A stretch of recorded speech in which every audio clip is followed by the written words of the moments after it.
Kita ikuti berita lintas nasional.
Sujuyanto, saya minta kepada Bapak Kapolda segera ditindaklanjuti.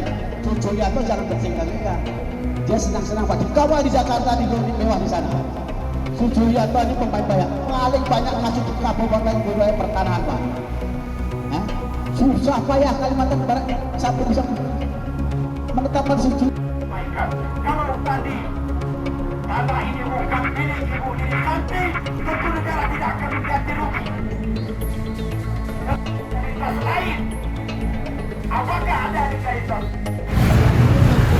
yang berada di gelar perkara ini tidak dibenarkan. Ini tidak dibenarkan. Kenapa waktu kita mengadu dibalas surat, giliran perusahaan pengaduan langsung gelar perkara? Ada apa ini? Apakah begini? Apakah begini perjuangan nasib kebenaran rakyat-rakyat kecil yang memperjuangkan hak-haknya harus ditindak? Sementara Polri harus melindungi, mengayomi, mengamankan. Tentunya ini harus sesuai dengan aturan perundang-undangan yang ada, yaitu Mangbawa dan Singkawang. Lalu tentunya di sini sebagai rujukan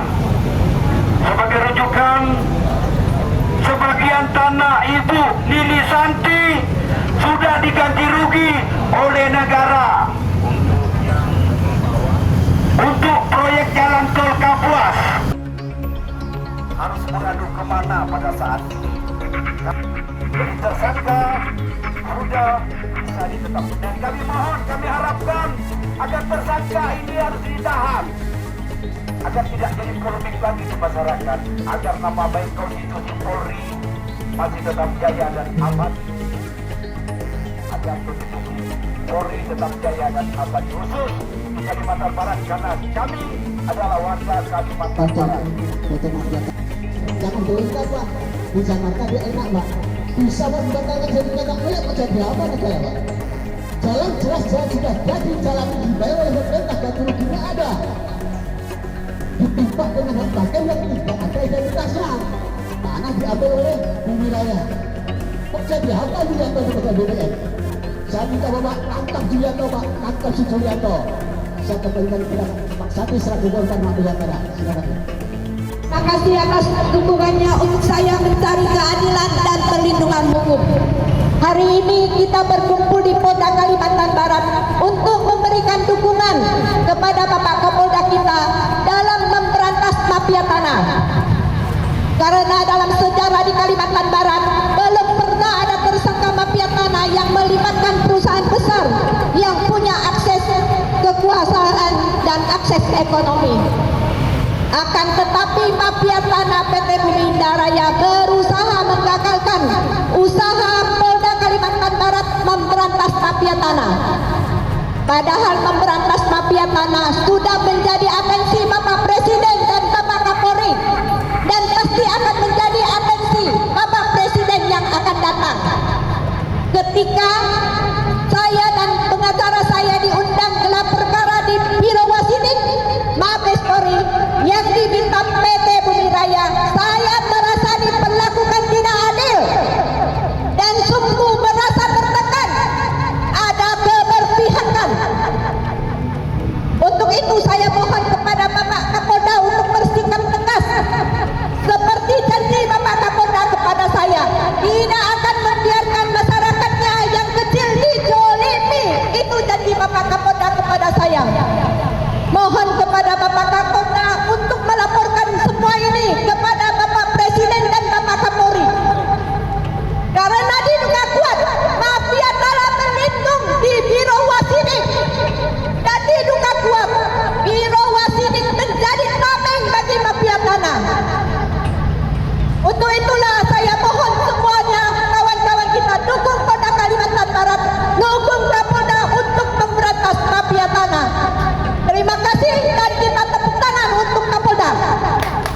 Hidup Kasade.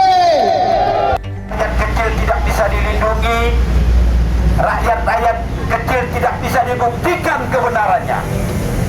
Kami tidak intervensi kepada siapapun, termasuk kepada konstitusi Polri yang kami banggakan, yang kami sayangi selaku rakyat, yang mana pemuda Pancasila identik dengan NKRI. Pancasila! Pancasila! Pancasila! Ya. Sebagai tersangka dari bulan Agustus. Tapi apa yang terjadi di Biro Wasidik Jakarta sana? Kami Sandi tidak diberi kesempatan untuk menyampaikan aspirasinya. Sekalian, hari ini tepat tanggal 30 September, kita semua hadir di sini sebagai sebuah ungkapan rasa perasaan kita yang begitu sakitnya. Masyarakat Kalimantan Barat yang sekarang ini sedang dijajah oleh para investor mengatasnamakan rakyat bersama kepentingan daerah, tetapi justru rakyatlah yang tersengsarakan. Rakyatlah yang disikat oleh para mafia tanah yang mengatasnamakan investor. Betul? Saudara-saudara sekalian, kita tahu daerah Kalimantan Barat ini luar biasa mafia tanahnya, tetapi adanya satu pun belum terungkap, belum ada satupun kasus yang terungkap mafia tanah ini. Para petinggi Polri bicara tentang mafia tanah, buktikan yang mana yang sudah dibuktikan. Kapolri bicara sudah dibentuk tim mafia tanah, yang mana timnya? Sampai detik ini belum ada satupun yang terangkat. Saudara sekalian, rakyat saudara-saudara tidak butuh ucapan-ucapan saya. Rakyat tidak butuh hanya ucapan, hanya statement belaka. Yang dibutuhkan rakyat adalah kerja nyata. Saudara-saudara sekalian, saudara-saudara, Sangat memprihatinkan sekali kondisi saat sekarang ini. Upaya penegakan hukum kita yang katanya penegakan hukum kita equality before the law, semua rakyat sama di muka hukum teorinya, tetapi ternyata tidak semua rakyat sama di mata penegak hukum. Ini yang terjadi saudara sekalian. Ketika rakyat berurusan dengan perusahaan hukum terkait dengan mafia tanah, selalu dikalahkan oleh mereka yang punya akses ekonomi. Orang-orang punya akses kekuasaan, punya akses ekonomi yang kuat, selalu rakyat termarginalkan. Saudara sekalian, ini adalah persoalan kita bersama. Persoalan kasus Ibu Lili Santi sebagai satu contoh. Beberapa waktu yang lalu kerja-kerja penyidik Polda Kalbar begitu lambannya. kita laporkan di Mabes Polri, kita kirim surat di sana minta supaya dievaluasi kerja-kerja para penyidik Polda Kalbar ketika itu. Apa yang terjadi? Surat dijawab surat oleh Mabes Polri. Ketika kawan-kawan penyidik Polda Kalbar sudah bekerja dengan baik, betul-betul sudah profesional, tahu-tahu di Bumi Indah Raya datang ke Mabes Polri, Biro Wasidik minta perlindungan hukum di sana. Padahal sudah dijelaskan ada tertangkap, sudah ada tersangkanya, sangat profesional. Tadinya kami agak kecewa dengan penyidik kita lama, tapi ternyata sudah ada tersangkanya di sana, sudah ada pidana di sana. Tapi anehnya Bumi Indah Raya lapor ke Mabes, Biro Wasidik di sana. Dalam waktu yang relatif singkat, laporan biro dari Bumi Indah Raya direspon begitu cepatnya oleh Biro Wasidik Mabes Polri. Sementara rakyat kecil lapor, surat dijawab dengan surat. Ada apa ini? Something wrong yang ada di Biro Wasidik Mabes Polri.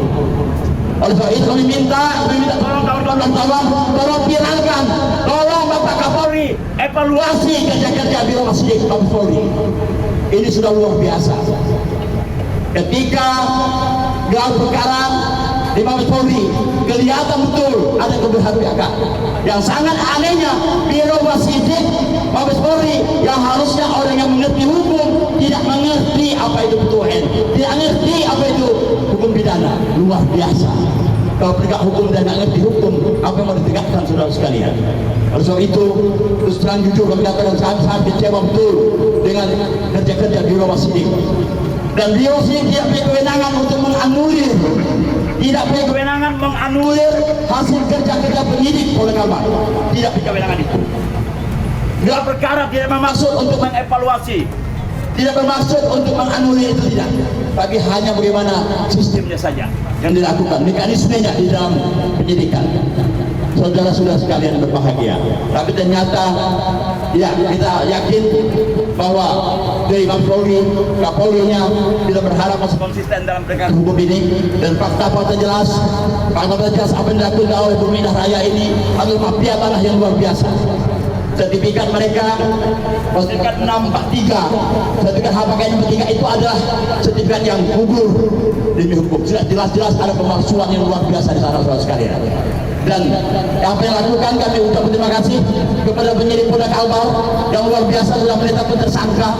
Dan sekali lagi, tidak boleh ada dari Mabes Polri, apalagi dari Biro Wasidik menganulir tidak punya kewenangan.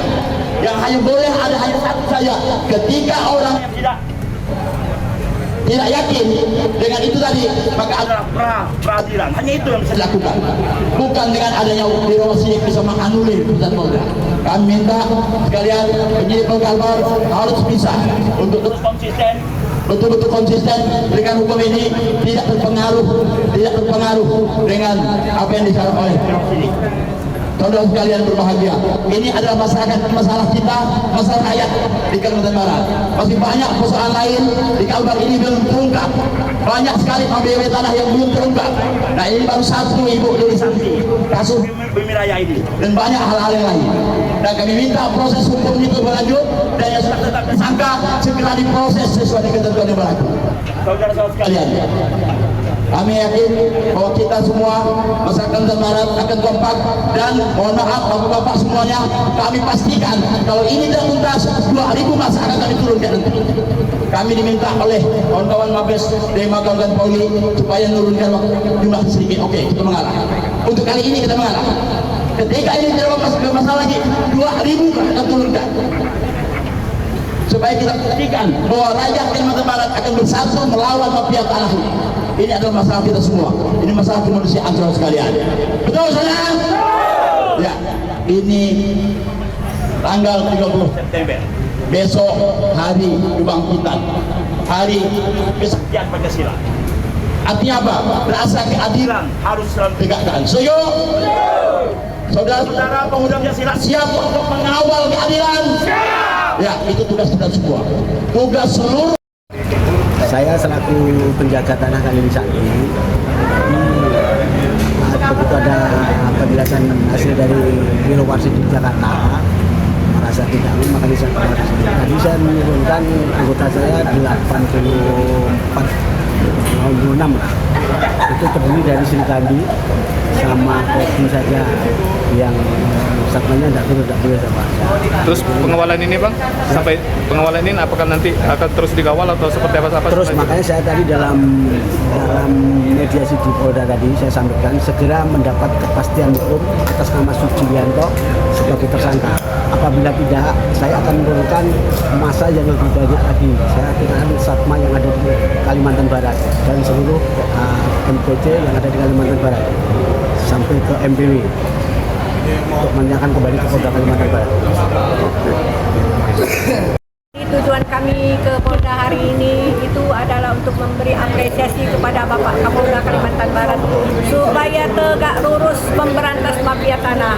Jangan sampai ada intervensi dari pihak manapun, karena saya merasa ada kejanggalan waktu gelar perkara di Biro Wasidik. Ada indikasi keberpihakan. Saya merasa korban, merasa terzolimi di sana. Untuk itulah saya ke Polda Kalimantan Barat mohon perlindungan kepada Bapak Kapolda. Mohon Bapak Kapolda Kalimantan Barat menyampaikan kepada Bapak Kapolri dan Bapak Presiden bahwa ada di oknum-oknum di Biro Wasidik yang diduga mau menjadi tameng mafia tanah. Terima kasih. Biro Wasidik ketika kita perkara di Mabes Polri, Biro Wasidik sudah melakukan itu semua, cuman Biro Wasidik sudah menyalahi aturan. Jadi mekanisme yang dilakukan oleh Biro Wasidik di dalam gelar perkara itu sangat salah, dan itu mekanisme dalam gelar perkara di Mabes Polri bukan seperti itu.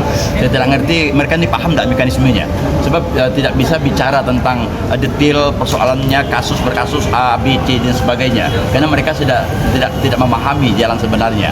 Yang harus dilakukan oleh Biro Sidik itu adalah mekanisme dalam penyidikan itu. Apakah mekanisme penyidikan itu sudah betul atau tidak? Apakah sudah sesuai tidak dengan rentetan yang sudah diatur di dalam Perkap Kapolri misalnya? Bukan itu saja yang menjadi pegangan. Jadi bukan bagaimana menilai, mengeksaminasi kerja-kerja penyidik, bukan begitu. Jadi artinya bahwa yang dilakukan oleh Biro Sidik itu cacat hukum sebenarnya, dan juga Biro Sidik tidak punya kewenangan untuk bisa menganulir keputusan, menganulir kerja-kerja penyidik Polda Kalbar.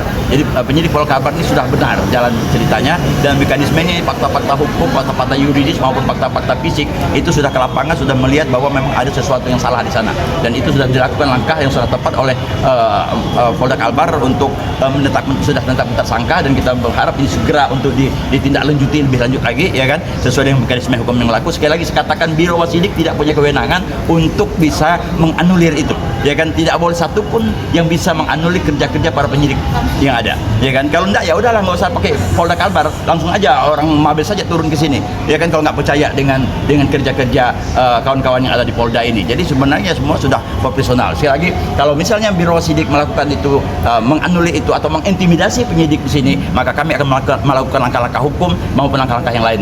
Sekali demikian. Pak, hasil daripada audiensi tadi Pak? Ya, ada lagi tadi, alhamdulillah, yang kita sudah banyak kita sampaikan juga. Pada dasarnya sama seperti yang disampaikan pada ketika orasi tadi, dan beliau tetap akan konsisten untuk melaksanakan itu semua, dan dalam waktu yang dekat ini tidak akan lama lagi terus dilakukan proses-proses itu. Dan ini mafia tanah, yang namanya mafia tanah tentu banyak pihak yang terlibat di sana, ya kan, bukan hanya satu orang. Ada primus inter pares-nya di dalam BPN itu siapa, kemudian bagaimana primus inter pares yang ada di Bumi Indah Raya itu sendiri, dan itu orang-orang yang baik langsung maupun tidak langsung dalam terjadinya mafia tanah ini harus segera ditindak. Yang sekarang ditetapkan tersangka itu hanya merupakan bagian yang terkecil daripada pelaksanaan tindak pidana ini. Lapor menyampaikan aspirasinya, menyampaikan unek-uneknya terkait dengan penanganan perkara kasus sengketa tanah, terbang tinggi tanah, yaitu dengan LP 540 tahun 2022 tentang pemalsuan dokumen, seperti itu ya. Subdit 3 sudah menangani kasus ini dan menetapkan sebagai tersangka dari salah satu pihak terlapor, seperti itu ya. Kita tangani terus kasus ini, dan kemudian terakhir kemarin sudah digelarkan khusus juga dari Mabes Polri. Kita menunggu hasil dari Biro Wasidik Baris Krim Mabes Polri. Seperti itu. Oke, ada pertanyaan lagi? Jadi dalam pengusutan kasus ini nggak ada intervensi ya dari Baris Krim? Oh, tidak ada intervensi ya. Kemarin sudah kita gelarkan khusus di Baris Mabes Polri. Kita menunggu hasil dari Biro Wasidik tentunya sebagai satker teratas atau guna fungsi dari Ditreskrim Polda Kalbar. Ya. Sementara untuk status Sugianto sendiri itu gimana, Mas? Masih tersangka. Masih tersangka ya, sampai saat ini ya? Iya. Artinya tidak diambil alih oleh Mabes Polri atau gimana? Tidak, masih Subdit 3, masih Ditreskrim yang melakukan penanganan penyidikan oleh kasus ini. Ya. Terus ini kan baru satu tersangka nih, apakah ada rencana untuk mengembangkan penyidikan? Kita tidak berpersepsi, nanti melihat fakta-fakta hukum yang terkonstruksi dengan baik. Kita kalau memang ada bisa jadi, tapi kita tidak berandai-andai ataupun berpersepsi yang lain ya. Seperti itu, kita fokus ke satu tersangka. Tidak. Kita ikuti berita lintas nasional.